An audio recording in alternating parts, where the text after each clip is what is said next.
شرک فی العادت، دنیاوی کاموں میں، دنیاوی امور میں تعظیم کرنا کسی کی اور اتنی زیادہ تعظیم کرنا کہ اس کو اللہ کے برابر کر دینا، یہ ہے شرک فی العادت۔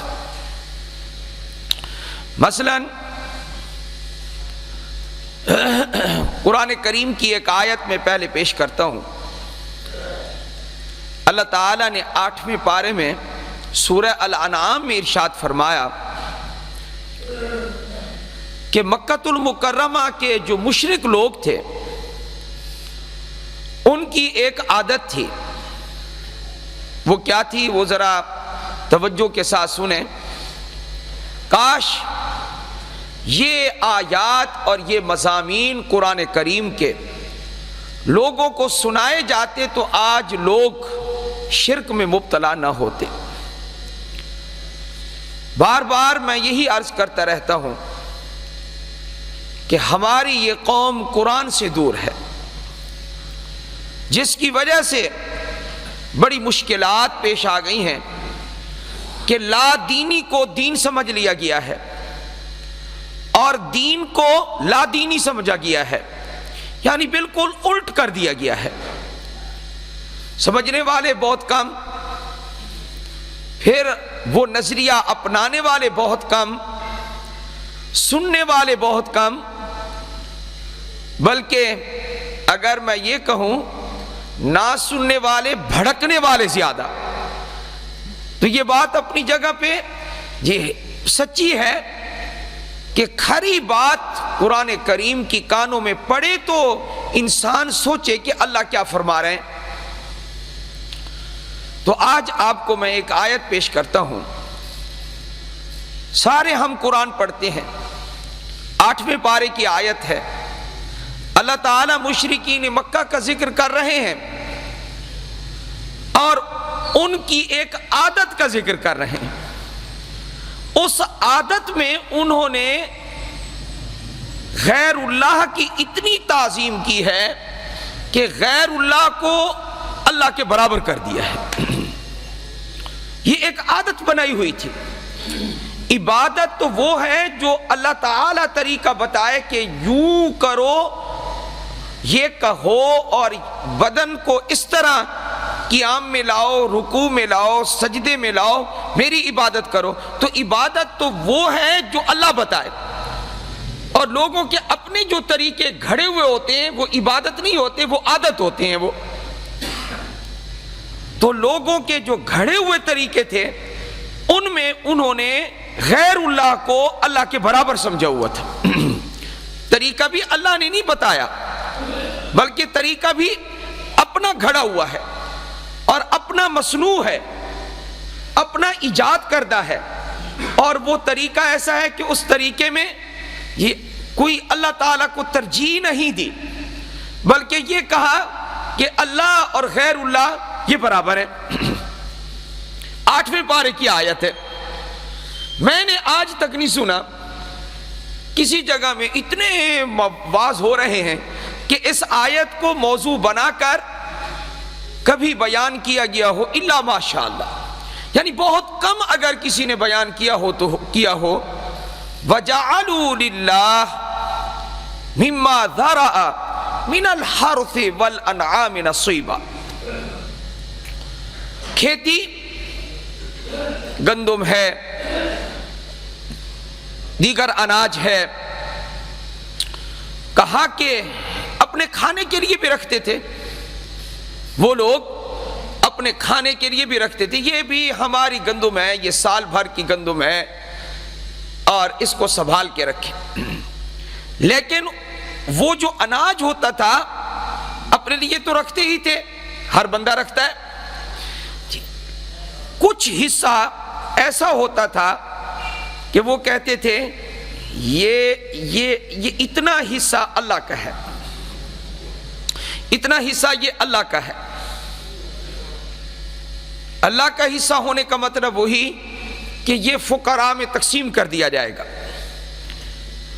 اور جتنا حصہ اللہ کا وہ گندم وغیرہ سے علیحدہ کرتے تھے اتنا ہی حصہ بتوں کے لیے بھی علیحدہ کر دیتے تھے.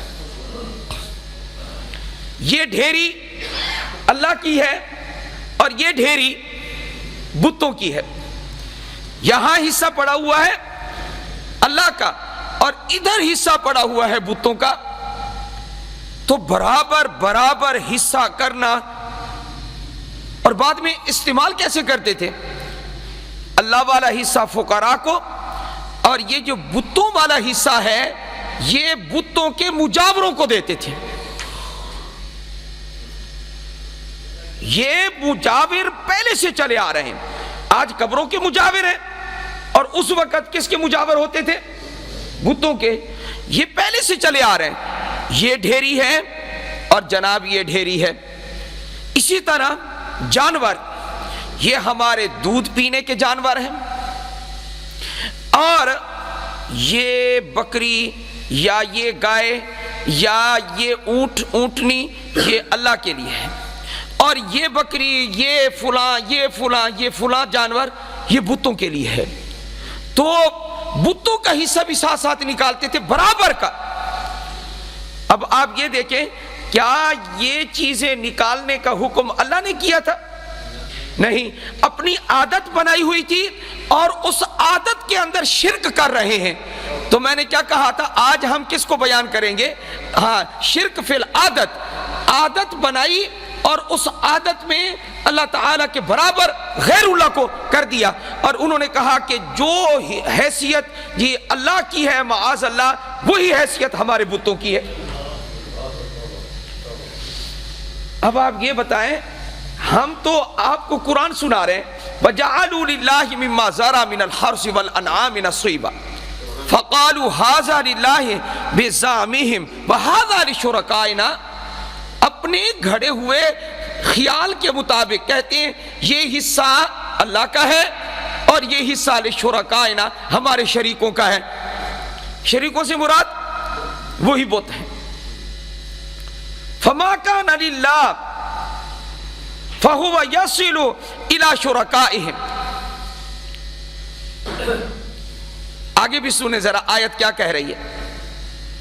آیت کہہ رہی ہے کہ اگر کسی طریقے سے یہ ادھر والی ڈھیری جو بتوں کی ہے اگر بتوں کے لیے انہوں نے وقف کی ہے جی اور نظر مانی ہے انہوں نے، اس میں سے کچھ حصہ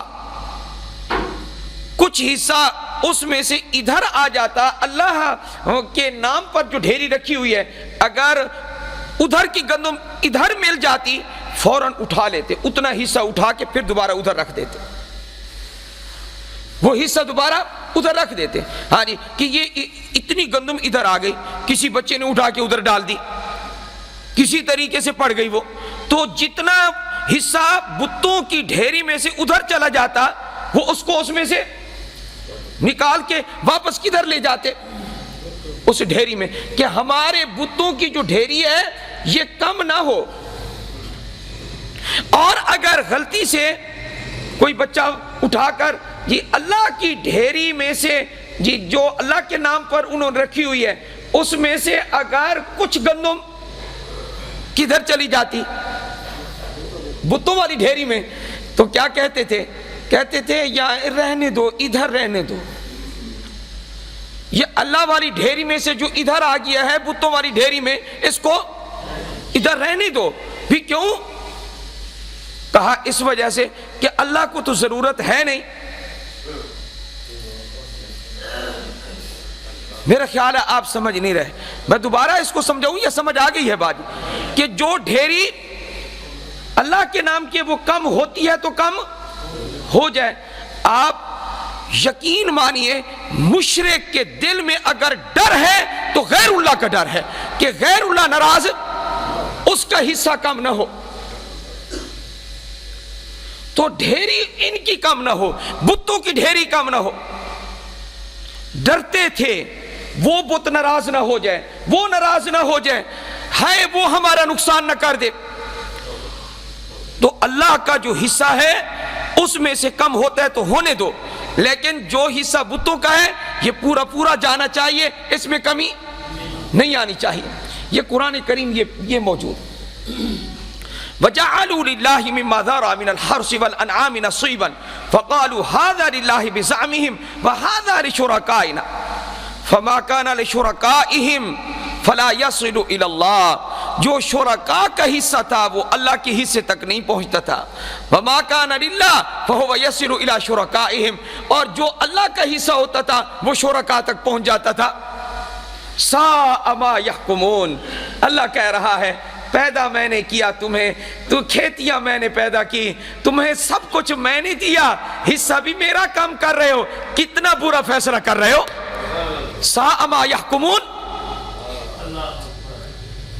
یہ وہ آیت ہے جو لرزا دینے والی آیت ہے۔ اللہ کے برابر تو کوئی ہے ہی نہیں، پھر حصے بھی سے نکالنے کا کیا معنی ہے؟ یہ حصہ کیا ہوتا ہے؟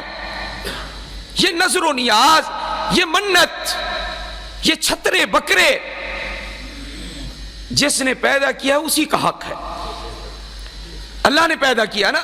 سَاءَ مَا يَحْكُمُونَ، اللہ نے آیت کے آخر میں فرمایا پیدا میں نے کیا، دیا سب کچھ میں نے ہے، حصہ بھی میرا کام کر رہے ہو۔ سَاءَ مَا يَحْكُمُونَ، کس قدر تم برا فیصلہ کر رہے ہو۔ سَاءَ مَا يَحْكُمُونَ، اب بتائیں میں آپ کو کیا سمجھاؤں، آپ حضرات کی خدمت میں کیا عرض کروں میں؟ مجھے تو میرے استادوں نے، میرے والدین نے یہ کہا کہ سب سے عظیم کتاب ہمارے مذہب کی قرآن مجید ہے، میں تو قرآن سنا سکتا ہوں آپ حضرات کو۔ سَاءَ مَا يَحْكُمُونَ، کس قدر بے ڈھنگے فیصلے کرتے ہو تم، غیر اللہ کو اللہ کے برابر کرتے ہو۔ یہ آیت کس کے رد کے لیے آئی ہے؟ شرک فی العادت۔